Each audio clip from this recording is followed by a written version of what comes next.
He called himself Zodiac, and he wanted the world to know his name.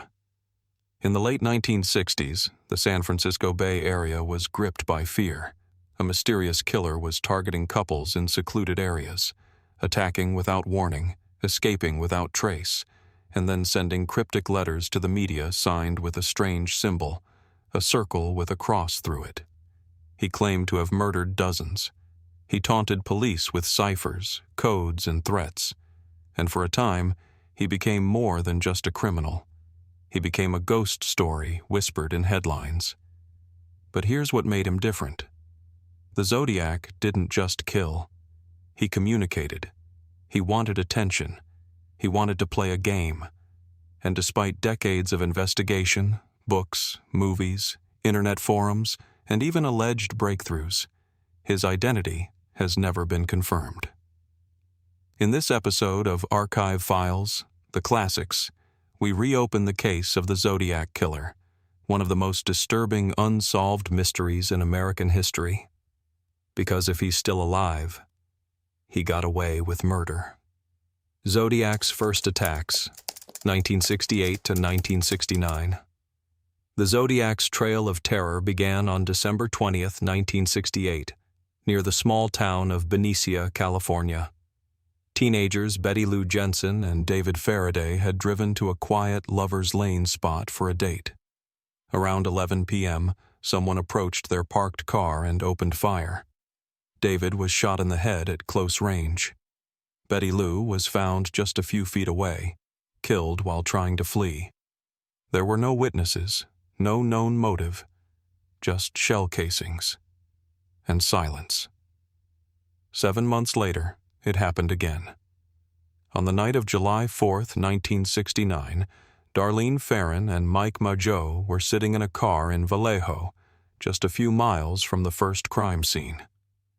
A man approached, shining a flashlight to blind them, then fired a barrage of bullets through the window. Darlene was killed.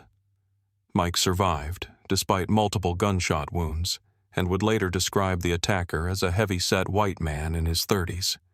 Just days after the shooting, letters began arriving at Bay Area newspapers. Each envelope contained a handwritten note. Each note began with a greeting. "This is the Zodiac speaking." And with those words, the game officially began. Lake Berryessa and Presidio Heights. When the Zodiac showed himself. On September 27, 1969, college students Brian Hartnell and Cecilia Shepard were enjoying a relaxing afternoon by the shore of Lake Berryessa.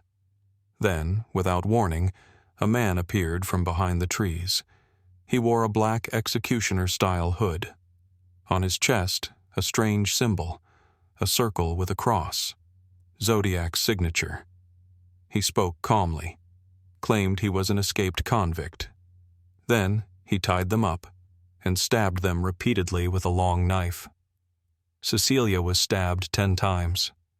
Brian, 6. Before leaving, Zodiac took a black marker and drew his symbol on Brian's car door, along with the dates of his previous murders, and the current one. Cecilia died 2 days later. Brian survived. Only 2 weeks after that, on October 11, 1969, the Zodiac struck again, this time in the heart of San Francisco. Taxi driver Paul Stein picked up a fare near Union Square. Minutes later, he was found dead in his cab, shot in the head. This time, witnesses saw a man walk away from the scene. A police sketch was created. It showed a stocky white male, short hair, glasses, calm demeanor. Police arrived quickly, but the killer had already vanished into the night. Later, Zodiac would send a piece of Paul Stein's bloodied shirt to the newspaper, a trophy to prove he was watching and winning. Letters, ciphers, and a killer who wanted to be known. Unlike most serial killers, the Zodiac didn't hide in the shadows. He stepped into the spotlight. From August 1969 to July 1974, he sent dozens of letters to newspapers, TV stations, and law enforcement. Each one was written in a neat, slanted handwriting. Many began with his chilling signature, This is the Zodiac speaking. He mocked police failures. He ridiculed survivors. He threatened school buses full of children.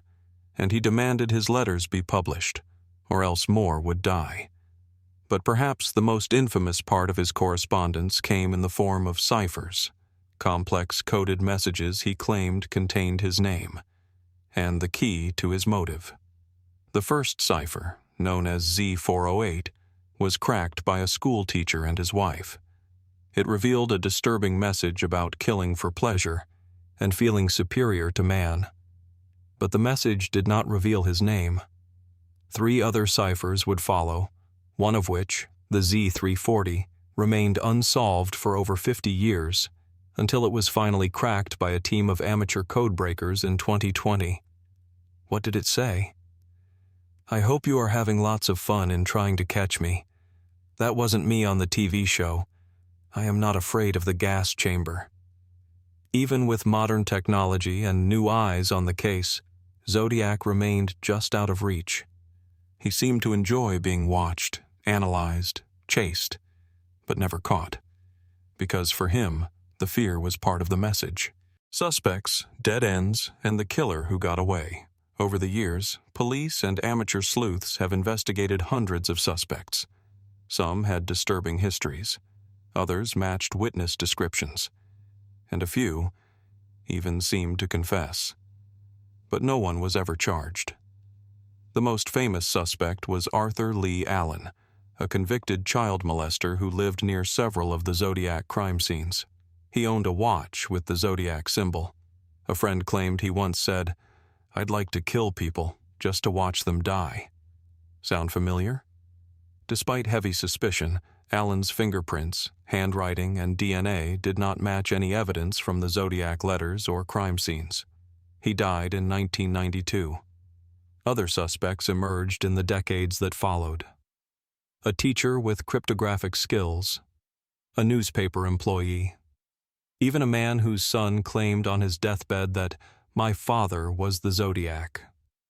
In 2021, a group calling themselves the Case Breakers claimed the killer was Gary Francis Post, a man with a military background who died in 2018. But authorities rejected the claim due to lack of solid evidence. So, why hasn't the Zodiac Killer been identified? The answer may lie in a combination of factors. Poor preservation of physical evidence. Inconsistent investigative coordination across counties. And the Zodiac's calculated unpredictability. He struck in different locations, used different weapons, left few patterns, except for his hunger to be feared. And it worked. Outro. A shadow that still haunts us. More than half a century has passed. The ciphers have been cracked. The suspects have died. The case has gone cold. But the fear? It never really left. Some believe the Zodiac took his own life. Others think he simply stopped killing, blending back into the crowd as if nothing ever happened. And some believe he might still be out there, watching, laughing, waiting. The Zodiac Killer wasn't just a murderer. He was a manipulator, a storyteller, a ghost that wrote his own legend and dared the world to finish the ending. And maybe we never will. What do you think happened to the Zodiac? Was he one man or many? Did he stop killing or just stop talking? Leave your theories in the comments. Don't forget to like the video, subscribe for more unsolved mysteries, and come back next week as we reopen another file from the darkest corners of history. This is Unsolved Mysteries Archive. Thanks for watching.